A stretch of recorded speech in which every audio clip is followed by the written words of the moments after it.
দর্শক, ভারতের লোকসভা নির্বাচনের তৃতীয় দফার ভোটের আরও খবর নিয়ে আমাদের সাথে যুক্ত হচ্ছেন পশ্চিমবঙ্গের বিজেপি মুখপাত্র ও রাজ্যসভার এমপি শ্রমিক ভট্টাচার্য।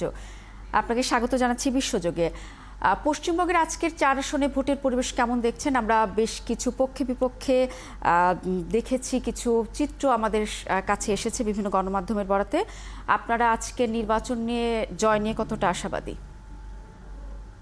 আসলে আমরা প্রতিদ্বন্দ্বিতা করছি। এখন স্বাভাবিকভাবেই পশ্চিমবঙ্গের নির্বাচনে একটু উত্তাপ থাকে।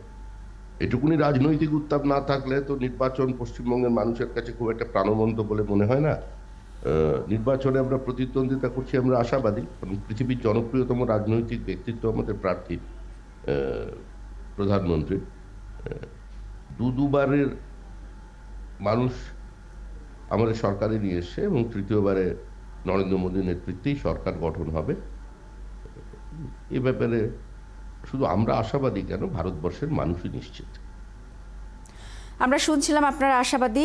পশ্চিমবঙ্গের প্রচারে কিন্তু ভোটারদের নানা রকম প্রতিশ্রুতি দিচ্ছে তৃণমূল। এই রাজ্যে আপনাদের নির্বাচনী প্রচারের কৌশলটা আসলে কেমন, যেহেতু এই রাজ্যে বেশিরভাগ আসন তৃণমূলের দখলে যায় শেষ পর্যন্ত? ওয়ালটন ফ্রিজ কিনে অনেকের মতো আপনিও হয়ে যেতে পারেন মিলেনিয়াল। সেরা পণ্যের সেরা অফার। আপনাদের প্রচারের কৌশলটা একটু জানতে চাই। বিষয়টি প্রচার কৌশলের নয়, তৃণমূল গোটা নির্বাচনটাকেই পশ্চিমবঙ্গ কেন্দ্রিক বানিয়ে ফেলবার একটা চেষ্টা করেছে। আমার দেশের বিষয়ে এর থেকে তো বেশি আমি কিছু বলতে পারি না।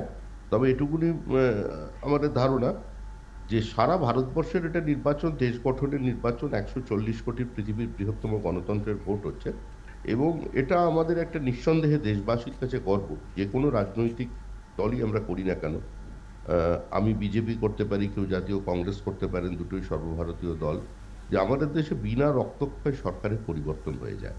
আপনারা যদি সারা ভারতবর্ষের চিত্র দেখেন, দু একটি আমাদের পশ্চিমবঙ্গের বিচ্ছিন্ন ঘটনা কিংবা কেরল ত্রিপুরার দু একটি বিচ্ছিন্ন ঘটনা ছাড়া দেখা যাবে যে একটা দেশে সরকারের পরিবর্তন হয়, নিঃশব্দে পরিবর্তন হয়ে যায়।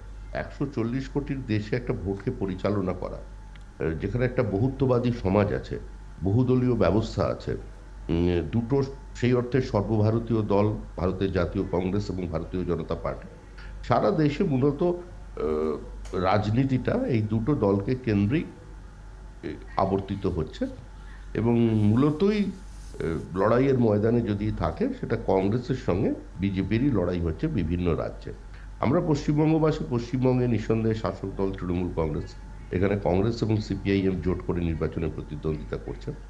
আজকেও যে কেন্দ্রে নির্বাচন হচ্ছে সেখানে আমাদের কংগ্রেসের দলনেতা লোকসভার অধীর চৌধুরী, তিনি দীর্ঘদিন ধরে যেরকম ওখানে আছেন, তার পাশের কেন্দ্রে মোহাম্মদ সেলিমের আজকে ভোট হচ্ছে, সিপিআইএম এর প্রার্থী, জোটের প্রার্থী, এবং আমরাও আছি। নির্বাচন হচ্ছে।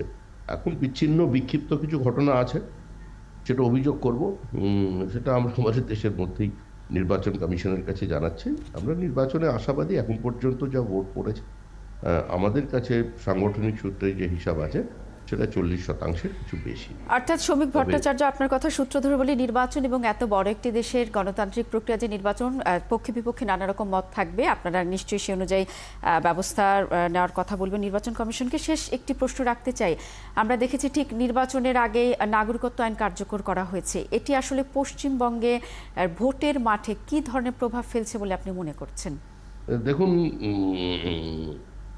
আপনি যে প্রশ্নটা করলেন, স্বাভাবিকভাবে আপনি একটি ভিন্ন দেশের, আপনার ন্যাশনালিটি ভিন্ন, আমারও ভিন্ন, আমরা দুজন দু অবস্থায় দাঁড়িয়ে আছি। সুতরাং এই বিষয় প্রশ্নটাও অত্যন্ত স্পর্শকাতর, আপনার ক্ষেত্রেও, আপনার দেশবাসীর ক্ষেত্রেও এবং আমাদের ক্ষেত্রেও। আমরা চাই না আমাদের কোনো পার্শ্ববর্তী দেশের সঙ্গে আমাদের বাইল্যাটারাল রিলেশনশিপে কোনো রকম ব্যাঘাত ঘটুক। সেই জন্য এই প্রশ্নের আপনি যতটা উত্তর আমি পশ্চিমবঙ্গে হিসেবে দিতে পারতাম, ততটা উত্তর আমরা দিতে পারছি না। আমাদের কাছে এই সিএটা কোনো নির্বাচনে কার্যকর করার কোনো ইস্যু নয়। কারণ দেশভাগের সময় যে কমিটমেন্ট ছিল সর্দার বল্লভভাই প্যাটেল, পণ্ডিত জওহরলাল নেহেরু এবং আপনার মহাত্মা গান্ধীর, আমরা সেটাকেই বাস্তবায়িত করবার চেষ্টা করেছি। কারণ আমাদের দলের অতীতের যিনি দলকে সৃষ্টি করেছেন, এই দলের জন্মদাতা ডক্টর শ্যামাপ্রসাদ মুখার্জি, তিনি পণ্ডিত নেহেরু জাতীয় মন্ত্রিসভা থেকে পদত্যাগ করেন দিল্লি প্যাক্টের বিরোধিতা করে, মানে নেহেরু লিয়াকত আলী চুক্তির বিরোধিতা করে। উদ্বাস্তুদের বিভিন্ন সমস্যা নিয়ে।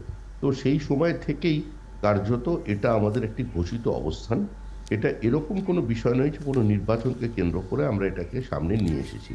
এবং যখন ধর্মের ভিত্তিতে আমাদের দেশ ভাগ হয়ে গেল, যেটা সবচেয়ে বড় দুর্ভাগ্যের, আজকে সেই দুর্ভাগ্যটা আশা করি পাকিস্তান, বাংলাদেশ এবং ভারতের নাগরিকরা সবাই উপলব্ধি করেন যে পাকিস্তান অতীতে কোনোদিন কোনো মানে সে অর্থে নেশন ছিল না, নামে কোনো রাষ্ট্র ছিল না, কিন্তু একটি বিশেষ রাজনৈতিক প্রয়োজনে বা কিছু মানুষের উচ্চাকাঙ্ক্ষার কারণে হঠাৎ এখানে একটা দাবি উঠল মুসলিম লীগের যে minority has right to self determination, আত্মনিয়ন্ত্রণের অধিকারের উপরে ভিত্তি করে একটা দেশ ধর্মের ভিত্তিতে বিভক্ত হয়ে গেল। বিধাতা যে দেশের সীমারেখা তৈরি করেছিল, আমরা মানুষ বা আমরা কিছু রাজনৈতিক ব্যক্তিত্ব শুধুমাত্র নিজেদের রাজনৈতিক উচ্চাকাঙ্ক্ষার কারণে আমরা একটা দেশকে ভেঙে টুকরো করলাম।